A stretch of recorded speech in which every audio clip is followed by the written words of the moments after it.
I had given my life to raising a son, believing that the home his father and I built with love would always be his refuge. Yet on the night of his engagement, as the chandeliers sparkled and 50 strangers lifted their glasses, his fiancée looked me in the eye and told the world I had disgusted her from the very beginning. My son sat in silence, his head bowed while my heart broke in a way I thought it never could again. But beneath my stillness, I carried Richard's memory, my dignity, and a secret plan that before the night was over would turn their cruelty into their downfall. The chandeliers above the ballroom glittered as if every crystal held a star.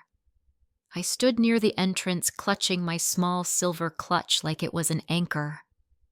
My son Jack had chosen this venue in downtown Columbus for his engagement party with Ava Moore. The hall was grand with white tablecloths, golden accents, and waiters moving in swift patterns carrying trays of champagne. I felt underdressed in my pale blue dress, one I had worn to church events not nearly as glamorous as the gowns around me. Jack was across the room, tall in his dark suit, his hair slicked back the way he used to when Richard was still alive.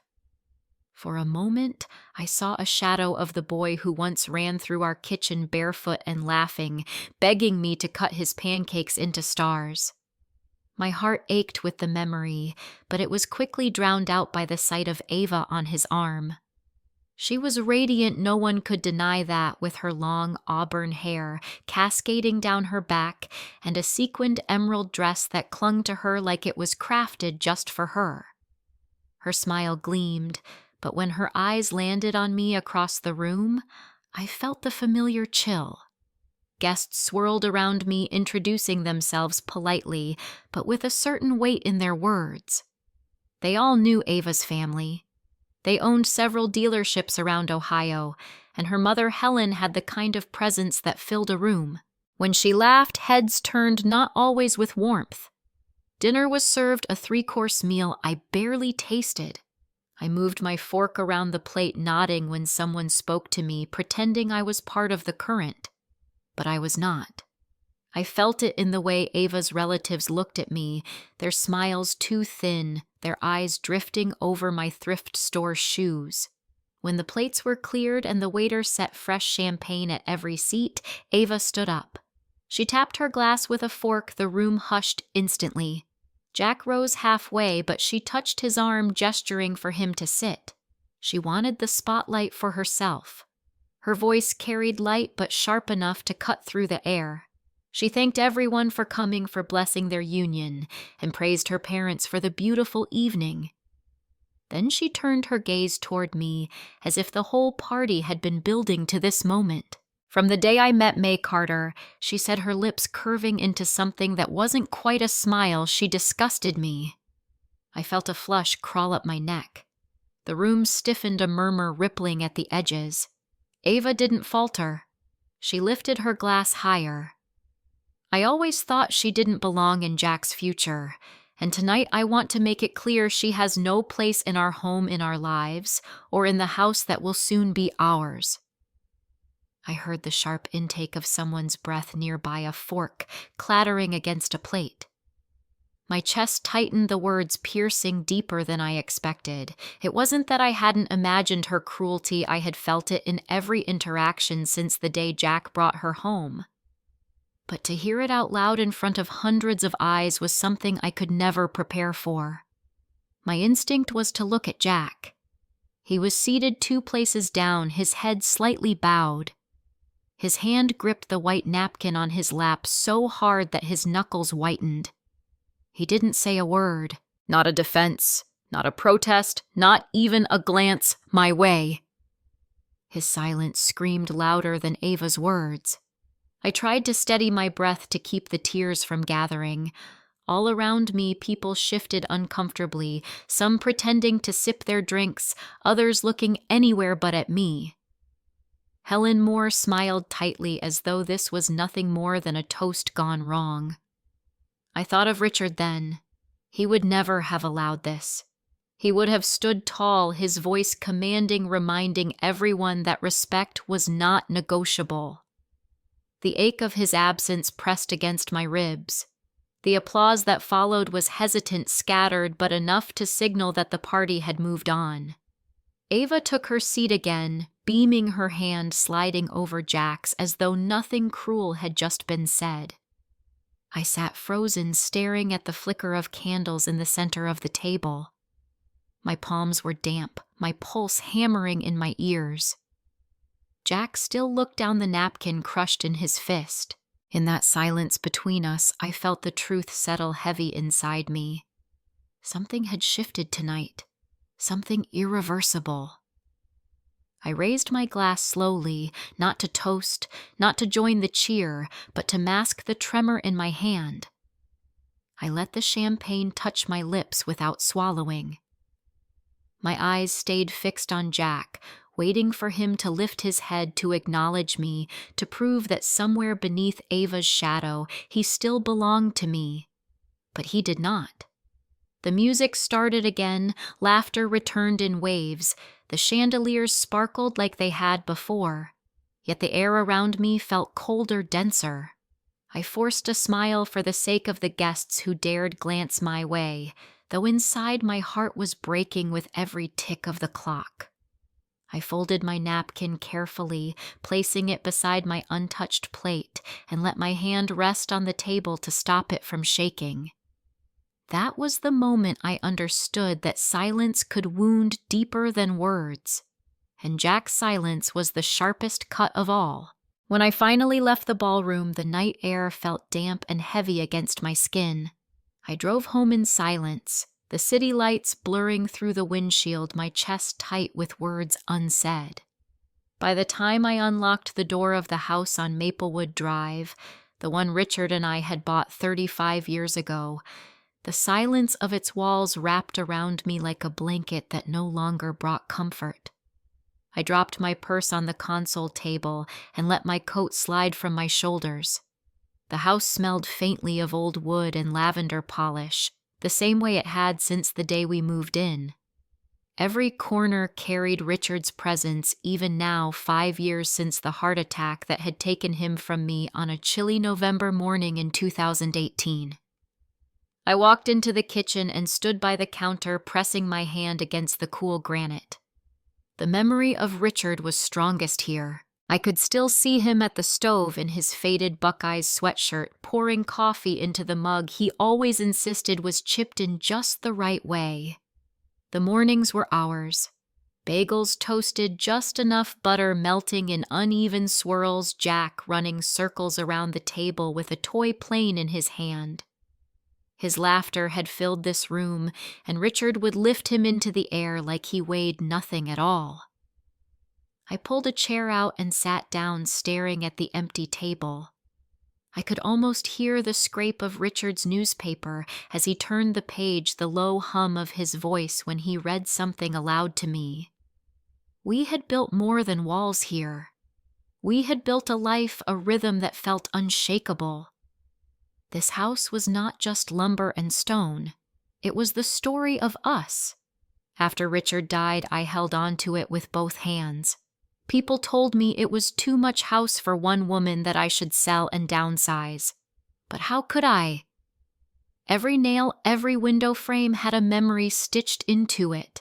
The lilac bush in this backyard we planted the spring after Jack was born. The dent on the stair railing from when he slid down with his backpack on his first day of middle school. The faded pencil marks in the doorway recording Jack's height year after year.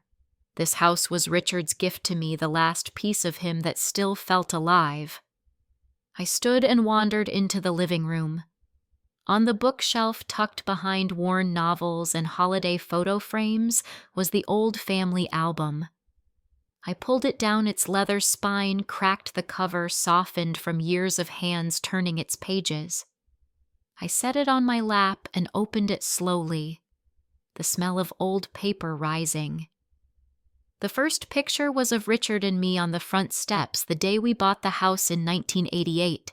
He was grinning wide, his arm around my shoulders, his other hand holding up the keys like a prize.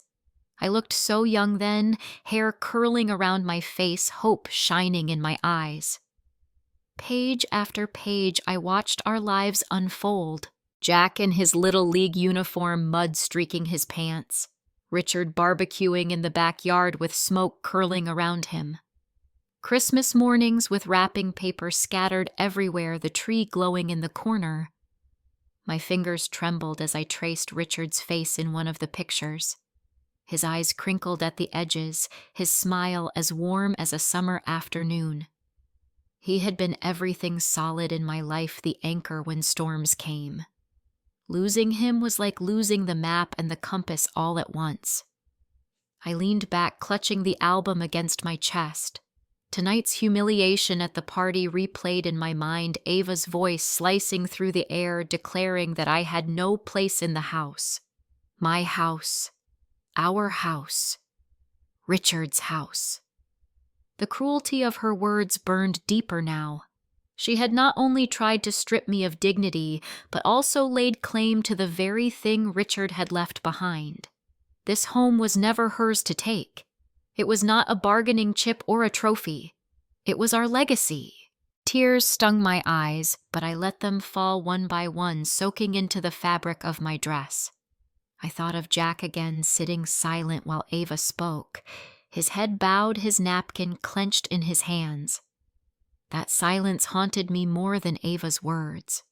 He had grown up in this house, every corner filled with his laughter, his arguments, his milestones, and yet he had sat there and said nothing.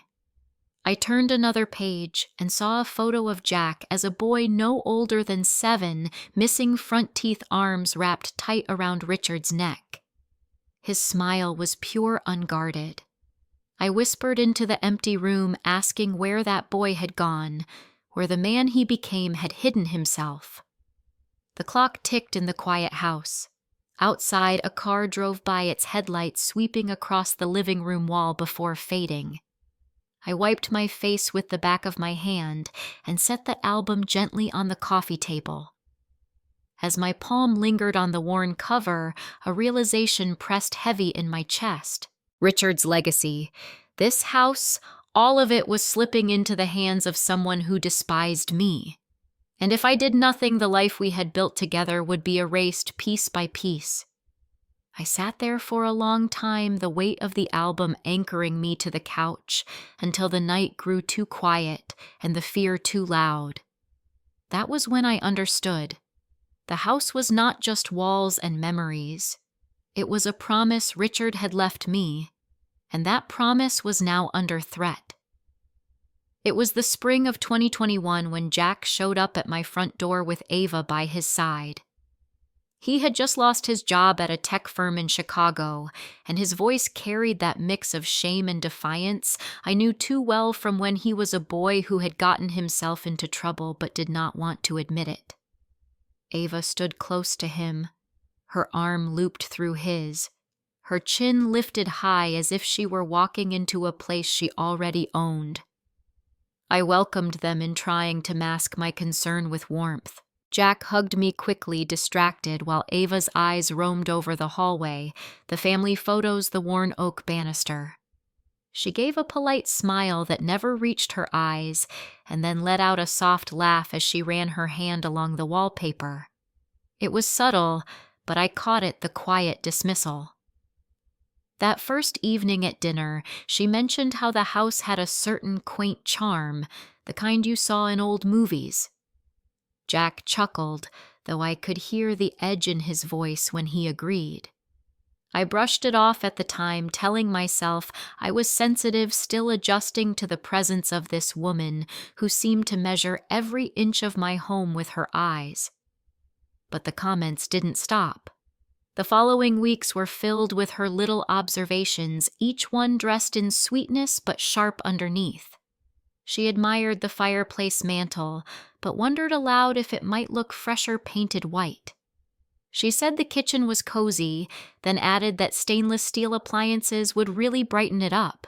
Once she looked around the living room and told Jack she could picture a modern sectional here instead of the worn sofa his father had loved. I noticed how Jack began to echo her words. At first it was small, almost harmless. He would casually say the house could use some updating or that maybe I was too attached to old furniture. But soon the tone shifted. One evening he leaned back in his chair, folded his arms, and told me flatly that the house felt outdated and depressing. He said he and Ava needed space to breathe, not to live under the shadow of his father's past. The words struck me like cold water. It was Ava's phrasing, not Jack's. I recognized the cadence, the dismissive edge. She was feeding him her language, and he was repeating it without hesitation. I tried to reason with him to remind him of the memories stitched into the walls. He shrugged, avoided my eyes, and muttered that memories could not pay bills or fix leaking pipes. Ava smiled softly at him, then squeezing his hand as if rewarding him for getting the line right. The most painful moment came one afternoon when I overheard them in the backyard. I had opened the kitchen window to let in the spring air and caught their voices drifting in. Jack was saying something about how he wished I would not hover so much, how it was difficult to feel like the house was his when I was always around. Ava's laugh followed, smooth and confident. She told him that some people never learned when their time was up, that maybe it was kinder to move me along before resentment grew deeper. I froze my hands, gripping the edge of the counter until my knuckles ached. Those were not the words of a woman trying to build a family. They were the words of someone dismantling one. That evening I set the table as I always had 3 places now instead of 2. Jack sat distracted, scrolling his phone while Ava talked about the neighborhood. She wondered aloud how much a house like this could sell, for how easy it would be to flip it into something modern and profitable. She said the word profitable with a sparkle in her eye, like it was the only thing that mattered. I looked at Jack, then hoping he would laugh, dismiss it, remind her that this house was not a commodity. But instead he nodded, said he had checked some listings online, and agreed the market was hot. The ground shifted under me in that moment. My son was slipping further from me, further from Richard's memory, further from the home that had shaped him. And Ava was the one guiding him down that path, her hand firmly on his back. I tried to confront her once gently when Jack was at the store. I asked if she truly meant to change so much, if she understood what this house meant to me. She tilted her head, her smile perfectly polite, and told me that sometimes sentiment was just another word for stagnation. She said Jack deserved more than to be tied down by the past. Then she patted my hand as if I were a child who needed soothing. That night, lying awake in the dark, I replayed the words in my head. Sentiment. Stagnation. She was rewriting the story of our lives, one sly comment at a time, and Jack was letting her. It was then I understood that her disrespect was not simply rudeness. It was strategy. Every word, every glance, every suggestion chipped away at Jack's bond to me and to this house. And Jack, blinded by love or need or fear, was surrendering piece by piece. As the shadows of the room lengthened around me, I held on to that realization with a heaviness I could not shake. Ava was not just impolite. She was a force moving quietly, deliberately bending my son away from me. And she was succeeding. One Saturday morning I was cleaning upstairs, while Jack and Ava were out running errands. The air was heavy with the smell of furniture polish and lemon cleaner, and I tried to busy myself with dusting shelves and folding linens. I moved into Jack's old room, now half claimed by Ava's clothes and shoes spilling from the closet. As I bent to sweep under the bed, my broom hit something solid. I frowned and knelt down. Reaching into the shadow, my fingers brushed against a corner of something stiff and cardboard. I pulled out a large red folder, its edges worn, the color dulled by dust. For a moment I hesitated, telling myself it was none of my business, but my heart pounded in my chest with a dread I could not ignore. I opened the folder slowly. The first page was a loan document, bold letters at the top reading home equity line of credit. $50,000. My stomach clenched as I read further. The signature at the bottom bore my name written in a shaky script that imitated my hand but was not mine. My throat tightened as though I had swallowed glass. Behind it was a property appraisal stamped and signed valuing my house at $240,000. My eyes blurred as I read the fine print. Attached was a notary journal with irregular entries, the signatures sloppy and inconsistent. Each page confirmed what my gut already screamed. This was fraud. Someone had used my name to borrow against the very home Richard and I built together. I turned the pages with trembling hands and found a handwritten letter tucked in the middle. The paper was folded neatly, the ink bold and deliberate. It was Ava's handwriting, elegant but sharp. She had written about plans for a new life, about how freeing it would be once the old house was sold. She wrote that Jack deserved better than to be chained to a relic of his parents' past. She spoke of timelines and steps to take almost like instructions. I pressed the letter to the table, my pulse hammering in my ears. I wanted to believe Jack was caught up, that he was confused, but the words were too clear, too precise. My breath caught when I saw a note scribbled in the margin in Jack's handwriting, unmistakable from the years of birthday cards and school assignments I had saved. His words were simple but devastating. He wrote, "Mom won't fight it. She's too tired." My knees buckled and I sat hard on the edge of the bed, the folder slipping onto my lap. The betrayal pressed down on me like a weight I could not lift. My own son had written those words. As I stared at the papers, something slid out from between the pages. A small black USB drive clattered onto the floor. My hand shook as I picked it up and carried it to my desk downstairs, slipping it into the old laptop Richard once used for work. The screen flickered and a file popped open. It was an audio recording. Jack's voice came first, quieter than I remembered, tired and edged with doubt. He asked Ava if they were doing the right thing, if maybe there was another way.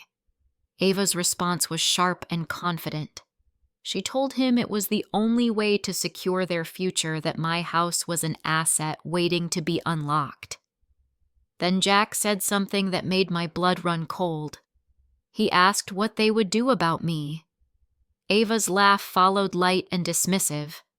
She told him there were plenty of decent assisted living facilities nearby, that it was past time for me to step aside. She described selling off the furniture, how the proceeds would cover costs until the house was officially theirs.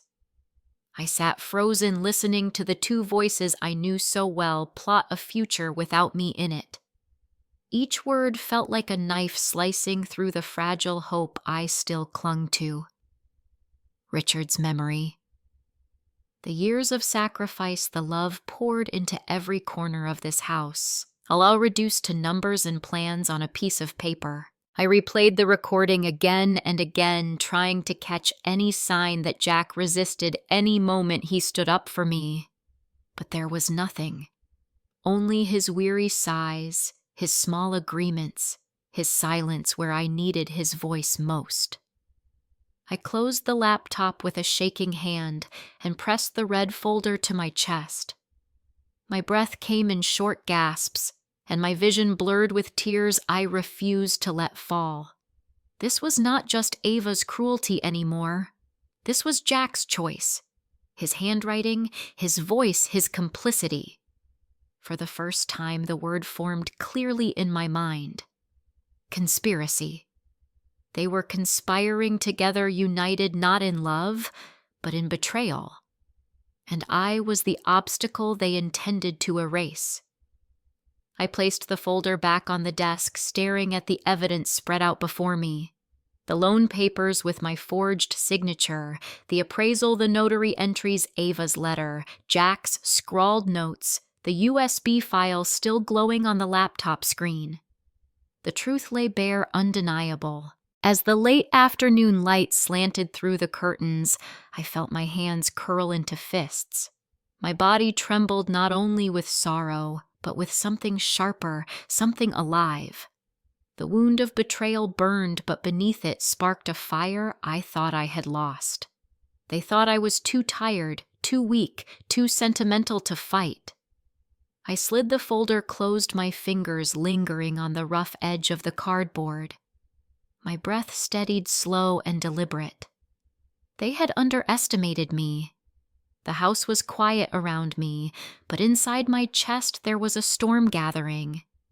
The evidence was mine now, and for the first time in a long while, I felt a sense of clarity. Their plan was no longer hidden. I had seen it, touched it, heard it with my own ears. And with that knowledge came power. I placed the folder back under the bed where I had found it, smoothing the bedspread as if nothing had changed. But everything had changed. When the front door opened later that evening and I heard their voices drifting up the stairs, I knew what they did not. I knew their secret, and I knew it was only the beginning. My chest ached as I folded the papers back into the red folder and set it down on the dining table. The house was quiet. Too quiet, every tick of the kitchen clock echoing against the walls Richard and I had once filled with laughter. I stared at Jack's handwriting burned into my memory now, the curves and slants of each letter betraying his part in something I could hardly bring myself to name aloud. Betrayal. Conspiracy. The words rattled in my head like stones in a tin can. I needed help. Real help. Someone who could tell me what these documents meant in the eyes of the law. My mind circled back to Cole Matthews, Richard's oldest friend. Cole had retired a few years earlier after decades in family law. He was the one who had drawn up our mortgage papers when Richard and I bought this house. He knew our history, our values, the sweat that had gone into every brick. He was the only person I trusted enough to show these papers. The next morning I called him. His voice on the line was gravelly but warm the way I remembered. "May come by this afternoon," he said without hesitation. "Bring everything. We'll sort this out." Driving to his home office in Riverton felt surreal, like retracing old steps. His house hadn't changed. A white porch wrapped around the front and wind chimes tinkled softly in the spring air. When he opened the door, I saw the same steady blue eyes that had stood by Richard as best man all those years ago. He pulled me into a hug strong despite his age. Inside, the smell of old leather and books filled the study. Piles of law journals still crowded his shelves even in retirement. I laid the red folder on his desk and slid it toward him. My hands trembled as I waited. Cole put on his glasses and leafed through the pages slowly. He made small sounds in his throat, half sighs, half murmurs. When he reached the forged loan agreement, he shook his head. "The notary record, too," he muttered, then flipped to the handwritten note.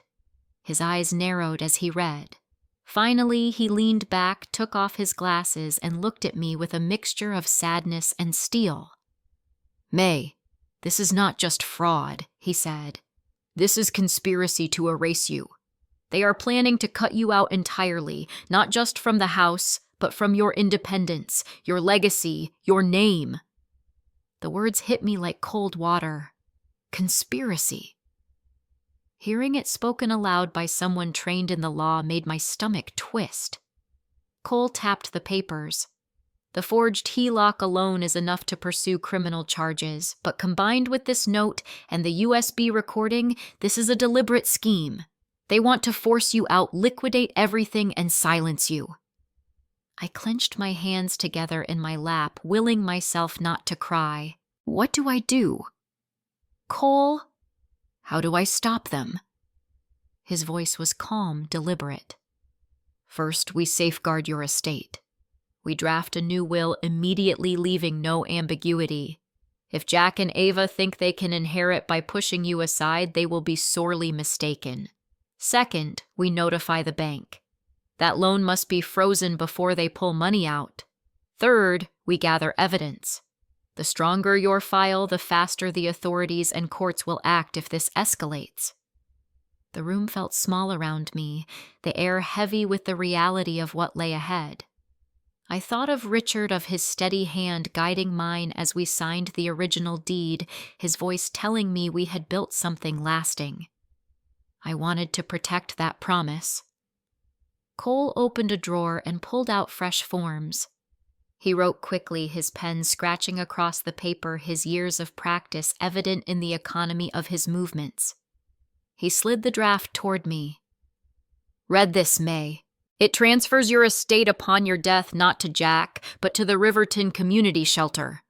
You always said you wanted to support them. This will honor Richard's memory and ensure that no one can twist your assets for their gain. I stared at the document, the words blurring for a moment. Jack's name was absent. My son, once the center of my world, was being written out of the legacy his father and I had built. The ache in my chest deepened, but beneath it, a fire began to stir. This was not punishment for its own sake. It was protection justice. My hand hovered over the line.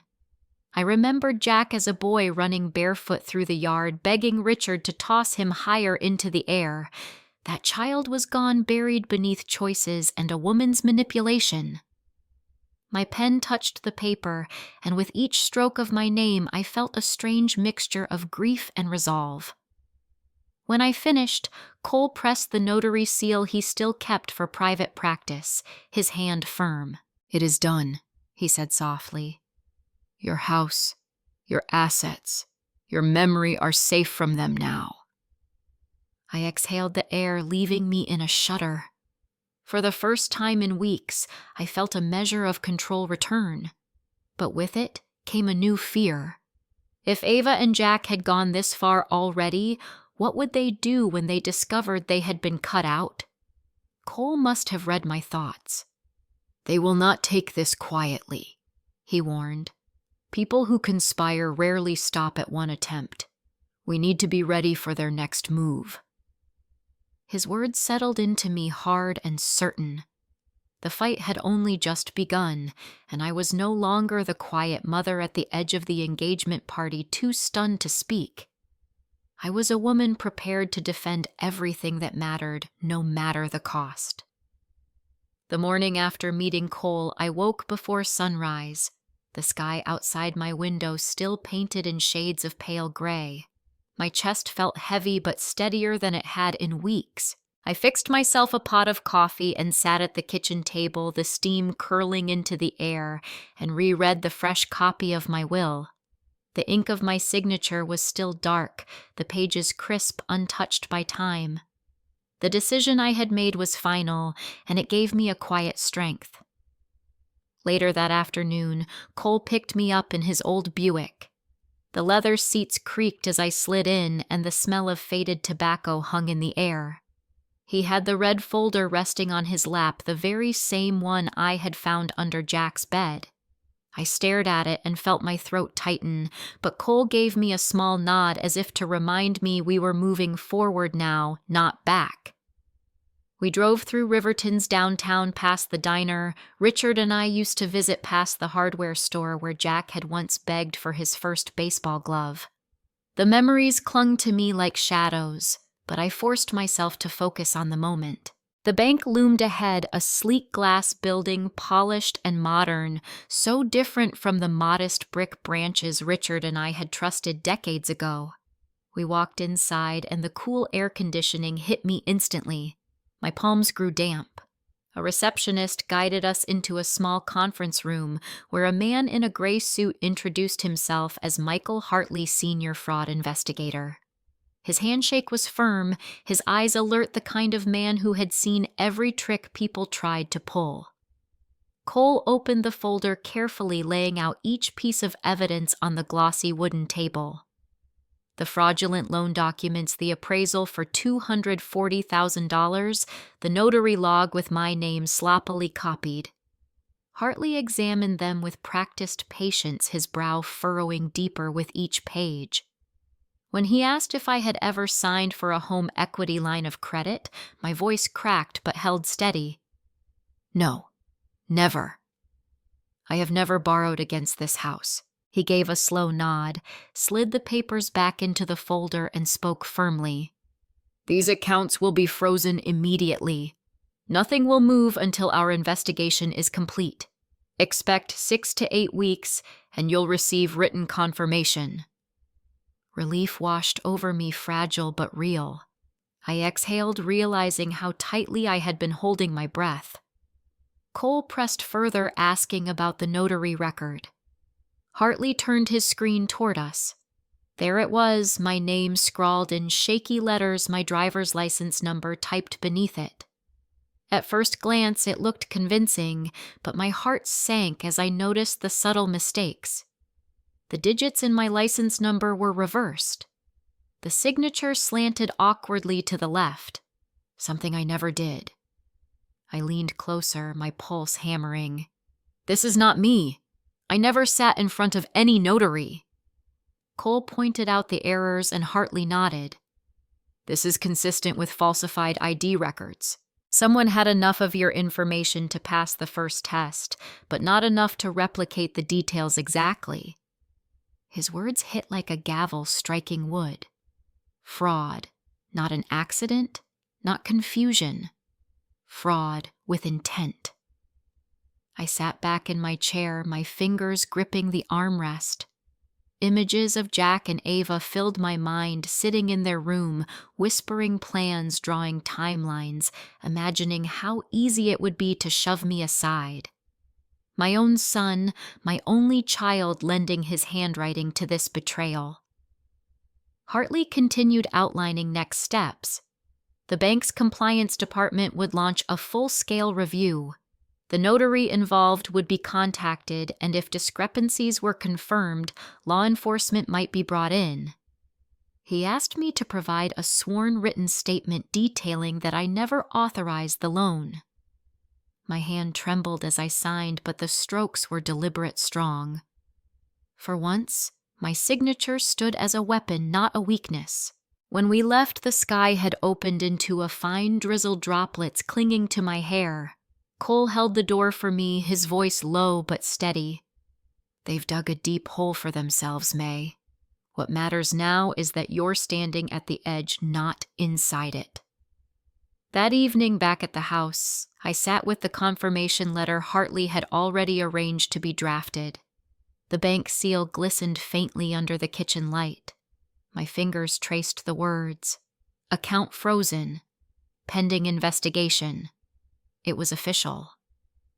For the first time in months, the house felt like it belonged to me again. But relief was fleeting. I pulled open the drawer beside me and took out the USB from the folder, the one containing recordings of Jack and Ava. Cole had advised me to wait to let the investigation play its course, but curiosity gnawed at me. I plugged it into my laptop. Static crackled, then voices filled the room. Jack's low, uncertain tone.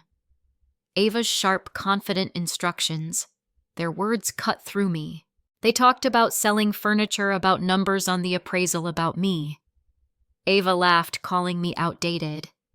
Jack's voice wavered, but he didn't stop her. Instead, he muttered agreement, the sound of a man giving away his conscience piece by piece. I closed the laptop, bile rising in my throat. I pressed my palms flat on the table, grounding myself. It was no longer only a matter of betrayal. It was a conspiracy carefully crafted paper by paper, word by word. Sleep did not come easily that night. I lay in bed staring at the ceiling as the storm rattled against the windows. For a moment, I imagined Richard's voice beside me, telling me to stay strong, to fight. My chest ached with both grief and fire. By dawn, I understood. This was no family dispute that could be mended with apologies.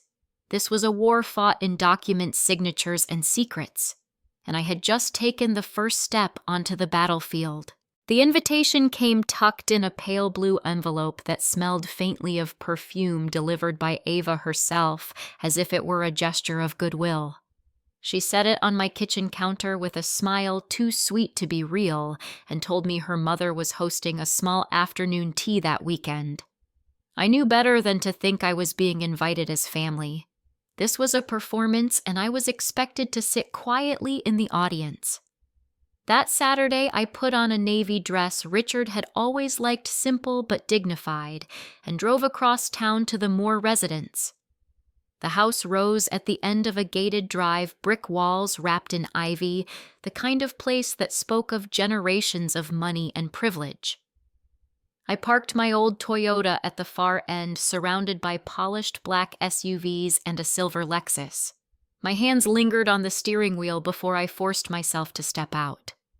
Inside, the rooms were filled with light from tall windows. Crystal-clinked silver trays gleamed and voices floated in the air, lilting with the confidence of people who never worried about bills or mortgages. Helen Moore approached me almost immediately. She was graceful in a tailored cream suit, pearls glistening at her neck. Her smile did not touch her eyes. "May, how nice of you to come," she said, placing a hand on my arm as if she were guiding me, though her grip felt like control. I murmured a thank you and allowed her to lead me toward a long table draped in linen.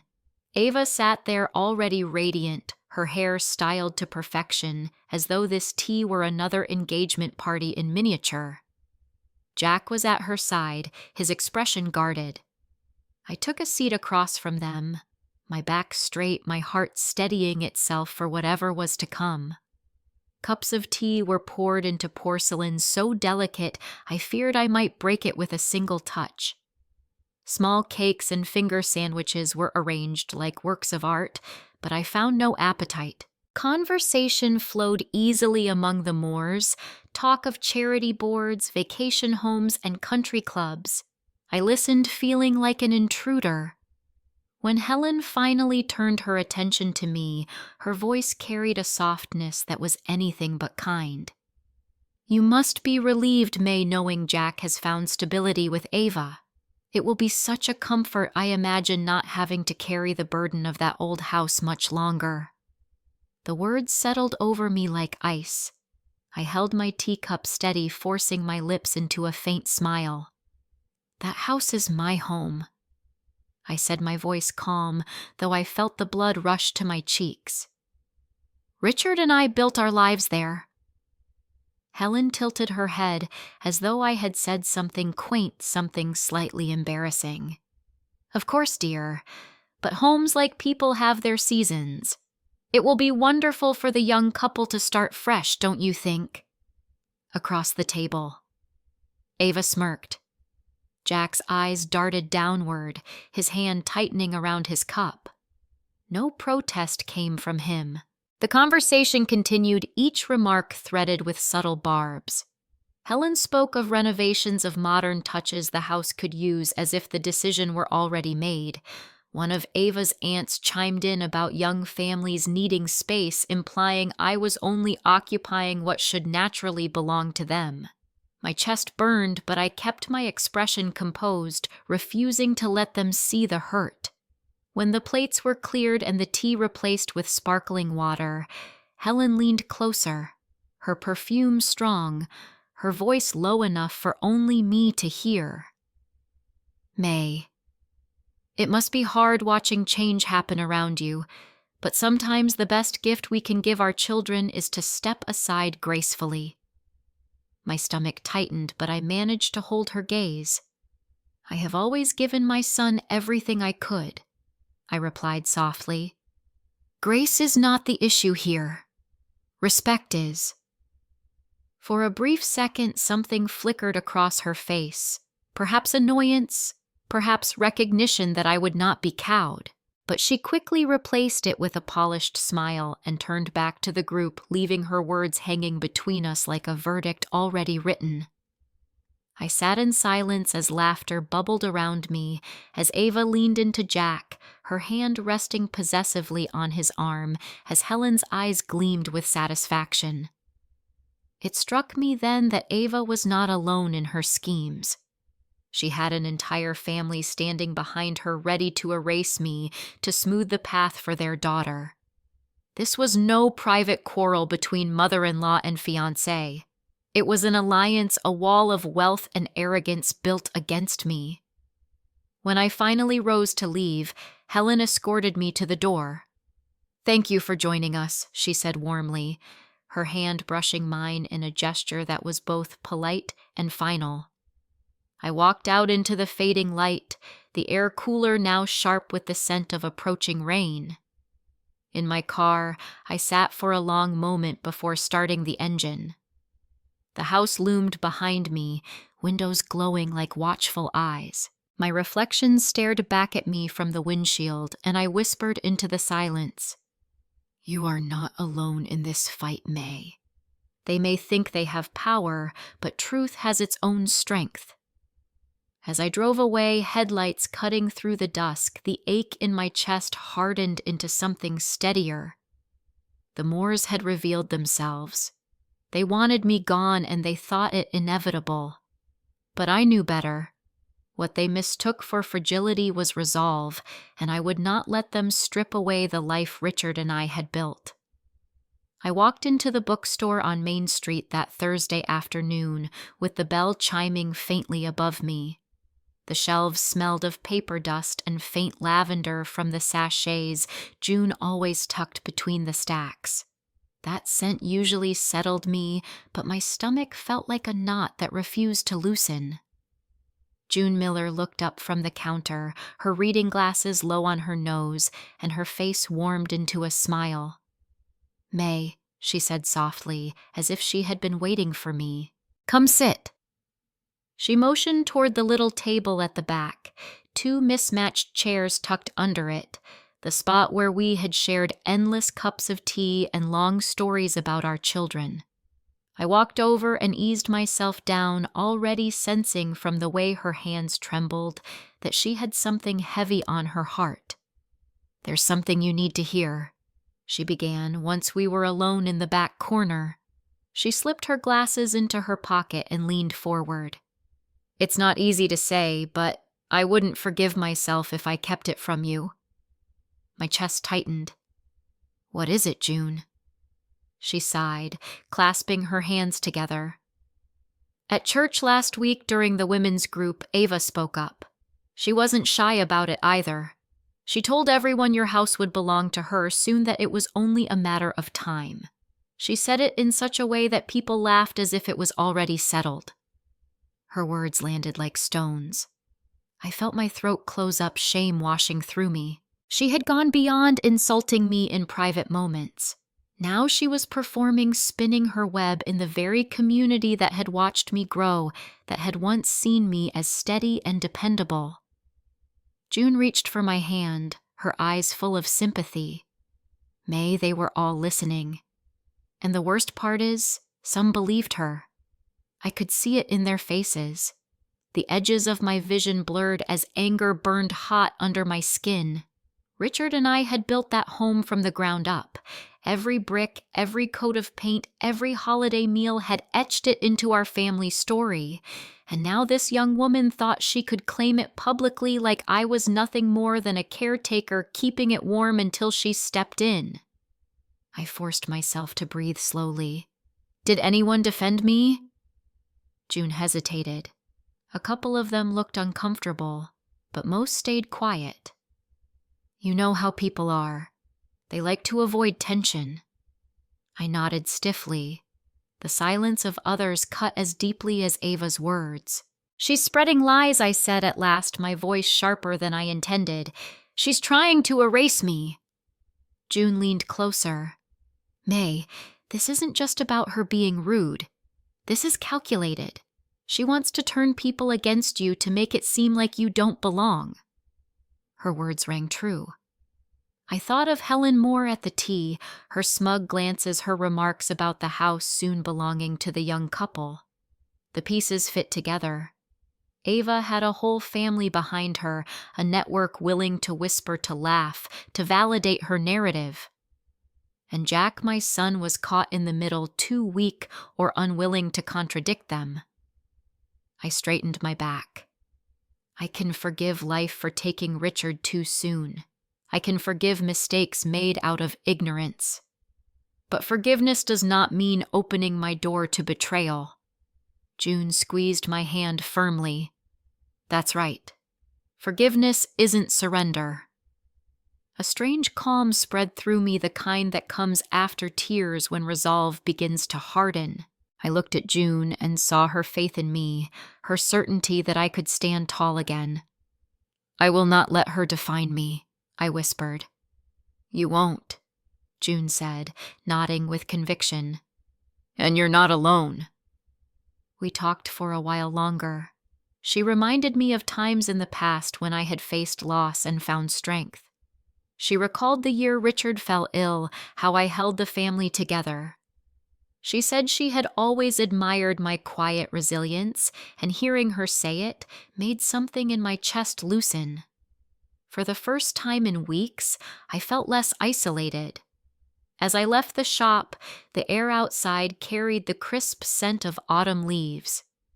People were walking along Main Street, waving at one another, stopping to chat. I wondered how many of them had already heard Ava's words, how many had stored them away as truth. Yet instead of shrinking, I lifted my chin. Let them whisper. Let them doubt me. They didn't know what I knew.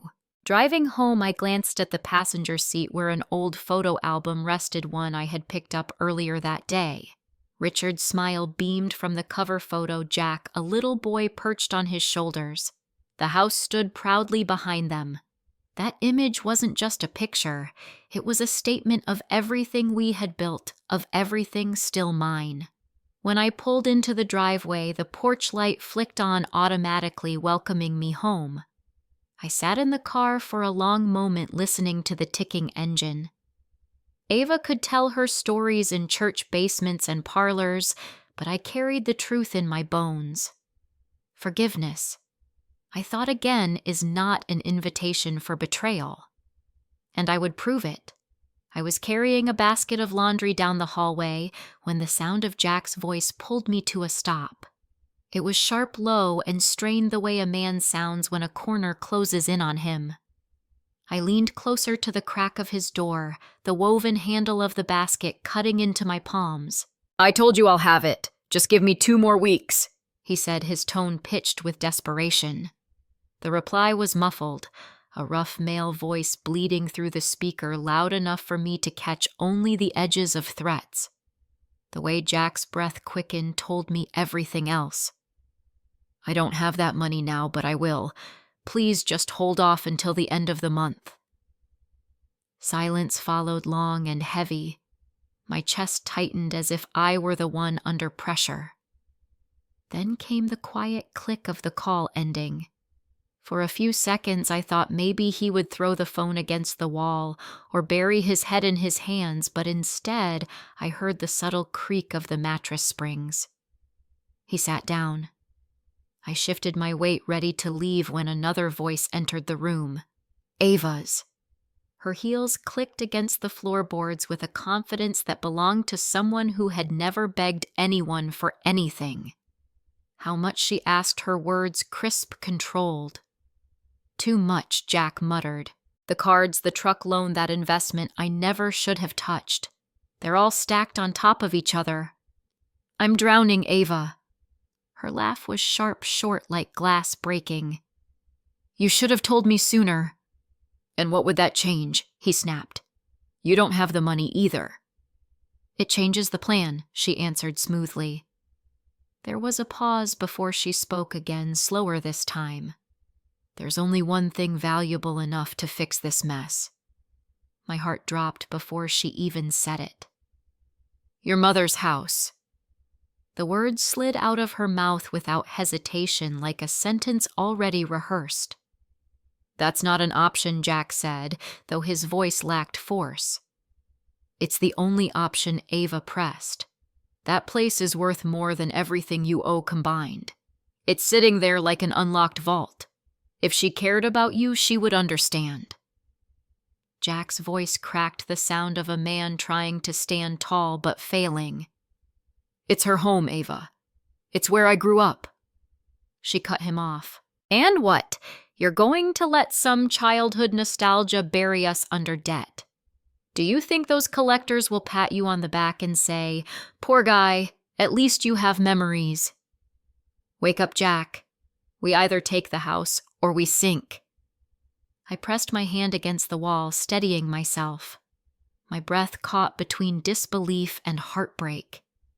Jack didn't respond right away. The silence stretched until I heard Ava shift closer to him, the soft thump of the mattress as she sat beside him. "You want a future with me, don't you?" she asked. "Of course I do." "Then this is how we get it." When he finally spoke, his words were quieter than the whisper of my own pulse in my ears. "Maybe you're right."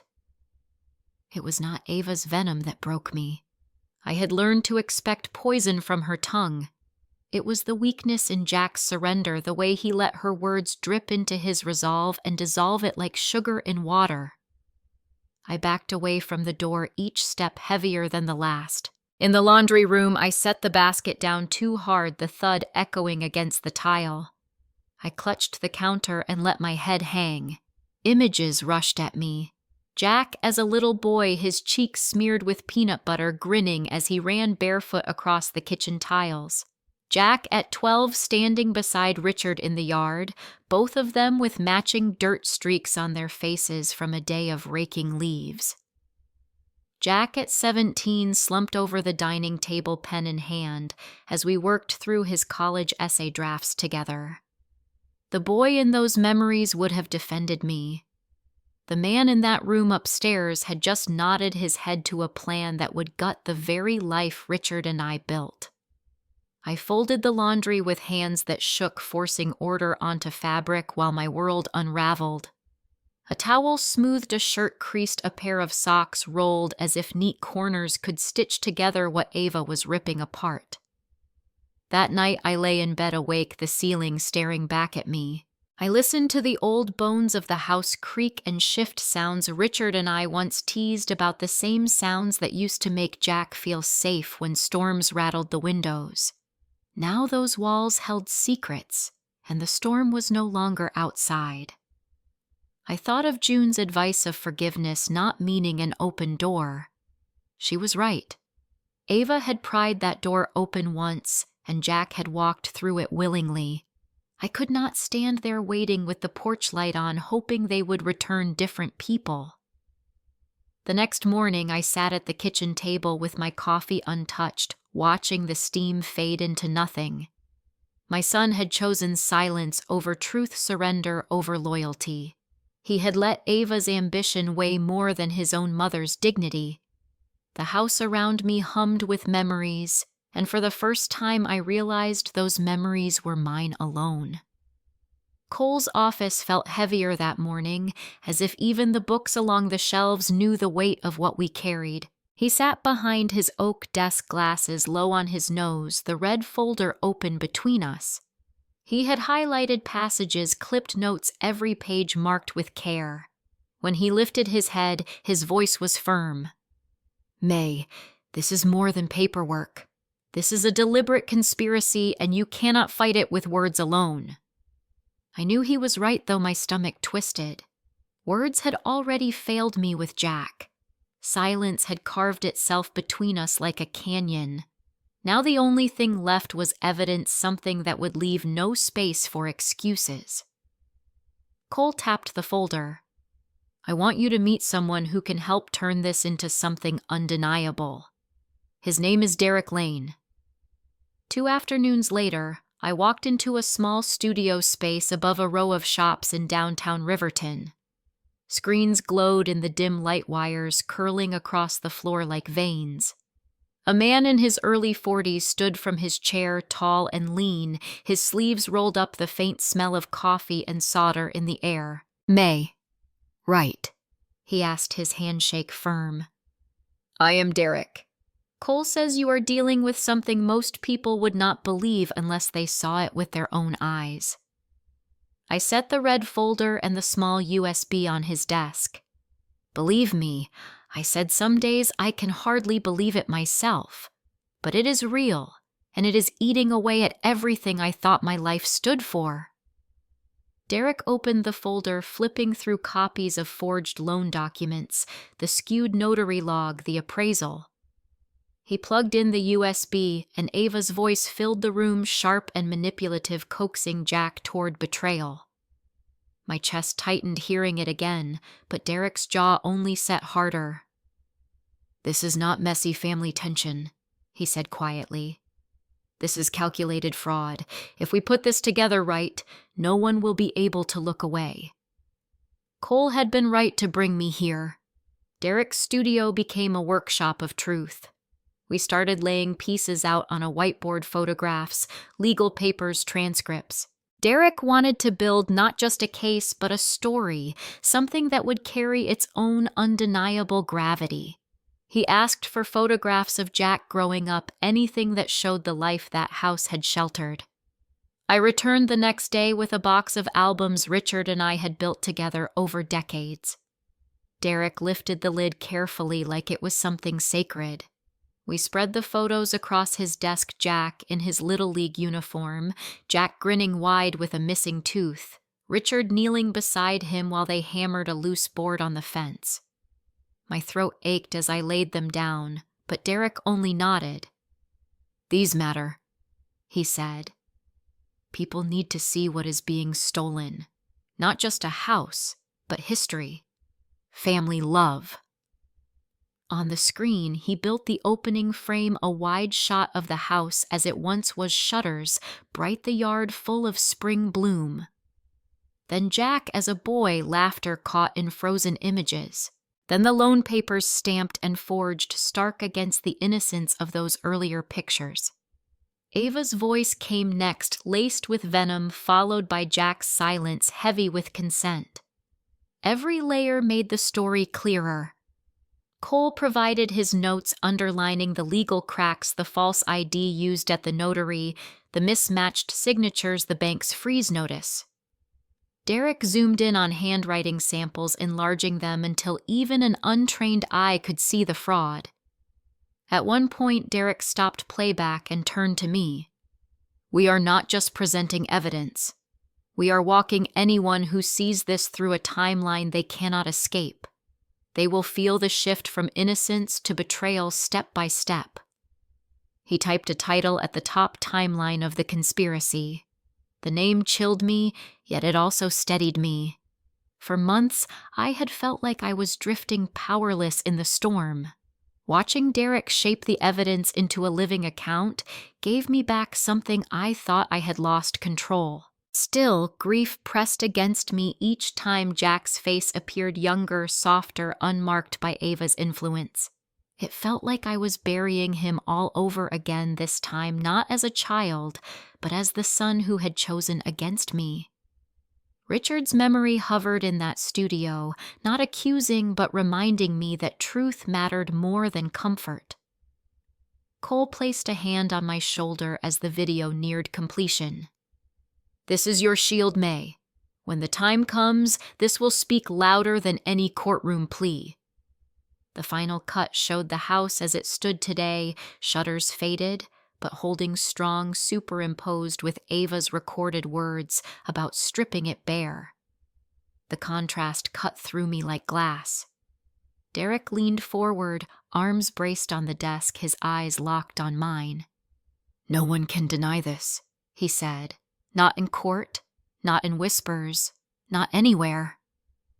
The weight of those words sank into me, steady and final. For the first time in years, I felt like I was standing on ground that could not be pulled from beneath me. The evidence was no longer just mine. It had been given form, voice, and strength that could not be twisted or silenced. The ballroom at the Riverton Country Club shimmered with light chandeliers, scattering reflections across the polished floors and crystal glasses. Guests drifted between tables, voices rising and falling like a tide laughter puncturing the hum. I stood at the edge of the room, the fabric of my dress pulled tight against my palms where I had pressed them too hard, steadying myself. Ava had insisted on a grand party in Columbus, inviting what felt like half the city. Relatives, family friends, old classmates of Jack's investors from her father's circle, even a pair of society reporters with notebooks tucked in their hands. It was not a celebration. It was a display. I watched Ava glide through the crowd, every movement choreographed, her smile sharp and polished. She tugged Jack along at her side, his smile thinner, his shoulders carrying a tension no one else seemed to notice. I knew that look, the one he wore as a boy when he was trapped in a mistake he could not confess. Dinner stretched on with courses that looked more like artwork than food. Waiters poured wine, laughter rang from the Moore table, and I sat in silence counting my breaths, reminding myself of the plan. Every detail had been rehearsed. Derek's words echoed in me even now. No one will be able to deny it. Ava rose from her seat, glass of champagne raised, and with that gesture the noise dropped to a hush. Her voice carried, easily trained from years of playing the part of someone who knew she belonged in the center. "I want to thank you all for being here," she said, beaming as her eyes swept the room. "Tonight is not just about our love, but about building our future, one free of the shadows of the past." Her gaze slid to me, a blade hidden in velvet. "From the very first day I thought you were unsettling May, and I believe it is time to be honest in front of everyone. You no longer belong in the home that Jack and I are shaping." A ripple of discomfort passed through the crowd, nervous chuckles following as though politeness required them to laugh. My cheeks burned, but I held steady. This time I did not bow my head. I met her eyes, and when I did, she faltered for just a second, a flash of surprise breaking through her mask. I turned slightly, catching the MC's eye near the side curtain. He hesitated, then gave the faintest nod and slipped behind the drapes. The chandeliers dimmed and murmurs stirred across the tables. Blue light flooded the room as the projector hummed alive, and the great white screen unfurled at the far end of the ballroom. The first image was simple, my home in Riverton captured in spring sunlight. Tulips blooming at the walkway, the old porch swing hanging steady, the shutters freshly painted years ago by Richard himself. A murmur ran through the room, confusion mixing with curiosity. Then came a boy's laugh. Young Jack's voice from an old home video. He darted through the kitchen in his baseball cap, his cheeks stuffed with birthday cake, his small hands gripping Richard's as they carved a pumpkin at the kitchen table. The sound carried across the hall, softer than any accusation, more piercing than any speech I could have made. The music shifted and the screen filled with the first document. Black ink, bold letters, a home equity loan for $50,000. My name written at the bottom in a shaky hand that was not mine. The notary page appeared, signatures enlarged, the sloppiness undeniable. Gasps cut through the silence. A woman at the Moore table covered her mouth. Helen Moore's lips pursed so tightly they disappeared. The next slide carried Ava's handwriting, a letter urging Jack to take control, reminding him that no future could be built until the house was in their names. Then the recording began. Ava's voice filled the speakers, cruel and calm. "You know the only way out of this is with the house, Jack. Your mother cannot live there forever." A cold shiver swept across the audience. People shifted in their chairs, eyes darting between Ava and the screen. Jack sat frozen. His jaw locked, his hand gripping his glass so tightly I feared it would shatter. Then came his handwriting scrawled across margins of legal drafts. Notes confirming plans, deadlines, words like transfer and estate highlighted in ink. His voice never appeared on the recording, but his silence in that room, the way he had bowed his head, was louder than any denial. The timeline rolled on. Bank notices comparison slides of my real signature against the forged one, audio of Ava pressing harder. Derek's captions clarifying dates and amounts. Each piece stacked on the last until there was no room for doubt. Reporters scribbled furiously. Cameras clicked the flashes stark against the dimmed lights. Whispers turned into hisses, a collective intake of breath whenever another layer of deceit unfolded. I kept my hands folded in my lap. My heart raced, but my spine felt straight as steel. I had walked into this room carrying shame, but it had shifted. It sat now where it belonged, squarely on their shoulders. The final image appeared. My home once again, but not in bloom. The shutters faded, the swing creaking in the autumn wind, the porch bare. Across the photo in bold letters, Derek's chosen title, Timeline of the Conspiracy. The lights returned bright and sudden. For a moment no one spoke. The silence was so complete I could hear the faint buzz of the projector cooling down. Then came the whispers, sharp and insistent, spilling from table to table. A man near the front shook his head, muttering to his wife. Another guest rose from his seat as though he wanted to leave but could not find his footing. The Moore family sat stiff, their pride, cracking eyes refusing to meet mine. I turned my head toward Jack. His face had gone pale, his collar damp with sweat. His eyes lifted, just barely meeting mine for the briefest second before darting away. His shoulders sagged as though the weight of the whole room had pressed down upon him. Ava's hand trembled as she set down her glass. She opened her mouth, but no words came. Her smile faltered, and for the first time I saw fear, raw and unhidden, flash across her expression. I remained still. I had said nothing, yet every truth I needed was laid bare for all to see. My voice was no longer required. The room itself carried the weight of judgment, and I only had to sit in its quiet storm. The chandelier lights glared above me, reflecting against the polished silverware and glasses. Yet the room felt dim with the weight of what had just been shown. I stood slowly, letting the silence stretch, letting them all feel the heaviness that I had carried for months.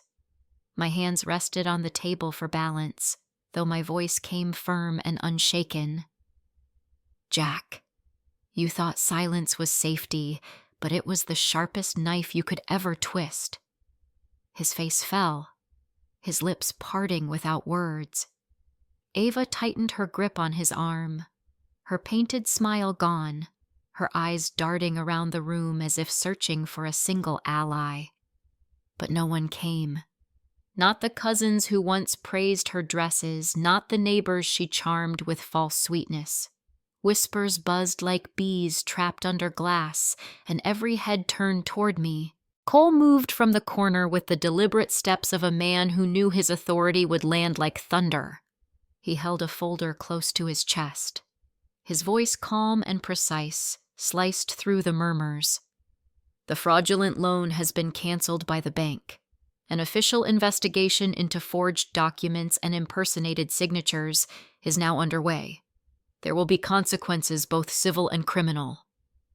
Gasps flared like sparks across the room. A glass clinked sharply as someone set it down too hard. Ava's face drained white, her jaw stiff. Jack's shoulders curled forward as if he were shrinking into the chair, unable to carry the weight of his own choices. Cole lifted another document, unfolding it carefully. And this, he said, is the new will signed and witnessed. May's estate is now entrusted to the Riverton shelter in honor of Richard and the life they built together. Not to Jack, not to Ava, not to anyone who sought to strip her of dignity. A collective sound rose from the guests, half gasp, half whisper, as if the room itself exhaled in shock. I heard someone mutter that it was justice, another hissed that it was a tragedy, but I felt nothing in that moment except a cool clarity. Jack finally looked up, eyes wet, voice breaking. "Mom, please, You have to listen. I was drowning in debt. I thought I could fix it before you noticed. I thought Ava knew what she was doing. I thought she could help. I never meant to let it go this far. Please, I'm begging you." His words trembled like the child I once knew, but my heart did not soften. I remembered the years of lullabies, the scraped knees, the school lunches packed with care, the countless times I told him he could always come to me. And then I remembered the silence, the cold turning of his face away, while Ava sliced into me with her words. I shook my head slowly, each movement heavy with finality. "You are not the boy who once ran to me when the thunder scared you. You are not the man your father hoped you would be. You chose her voice over mine. You chose silence over truth. And in that silence, Jack, you became a stranger." His tears spilled, but I stayed still. Ava pulled her arm away, her mask breaking. She hissed something into his ear, words too low to catch, but sharp enough to make his face twist in pain. She stood quickly, her chair scraping against the polished floor, and stormed toward the exit heels, clicking like nails. No one stopped her. Not one guest rose to soften her humiliation. The air carried only cold judgment now. Jack remained seated, his face buried in his hands. A cousin touched his shoulder briefly before walking away. He was alone, yet I did not move to comfort him. That bond had already snapped. Cole closed his folder with finality. His eyes met mine, a silent nod passing between us. He had done his part. The law, the truth, the shelter of Richard's legacy all secured. The party dissolved awkwardly. Guests shuffled out, some whispering condolences, others avoiding my gaze as though afraid of their own reflections in my story. A few neighbors squeezed my hand gently, their eyes telling me they now understood what I had endured. The reporters scribbled, cameras flashing discreetly. By the next day, my name would be in their papers, not as a victim, but as a woman who had stood her ground. When the hall emptied, I walked outside into the night. The crisp autumn air wrapped around me like a cloak sharper than any shawl. My heels tapped against the stone walkway, each step steadier than the last. The days that followed were a blur of legal letters and bank updates, all of which Cole handled with the patience of an old friend who owed Richard nothing, yet chose loyalty anyway. I baked bread again, the smell of cinnamon filling the house like it used to, and I sat on the porch watching the leaves scatter across the lawn. Weeks passed. Jack and Ava's names fell from people's lips, replaced by new gossip, new scandals. One neighbor told me she heard they left Columbus entirely. Another whispered about creditors still chasing them. I did not ask for details. Their absence was enough. One evening, after the last of the mail had been sorted and the lamp cast its golden glow across the living room, I pulled out the old family album. The same album I had feared would lose its meaning. My fingers traced the worn edges, each page carrying laughter, Christmas mornings, and Richard's steady presence. I found his picture, the one where he held Jack on his shoulders in the yard. His smile was easy, unguarded, a reminder of the life we had built without apology. I pressed my hand against the photograph and whispered softly, "Richard, I kept our home. They tried, but they failed. It is still ours." The quiet of the house answered me, no longer heavy, but protective, a silence that belonged to me and me alone.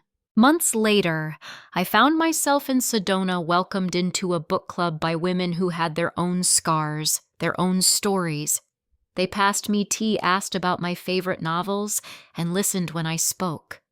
I laughed with them, truly laughed, my voice carrying lighter than it had in years. The shadows had lifted. My house remained mine, but more importantly, I had reclaimed peace. Now, as I sit with this story complete, I ask you who have listened. If your child conspired to erase you, if betrayal grew in your own home, would you answer with vengeance or with freedom? Tell me, what would you choose?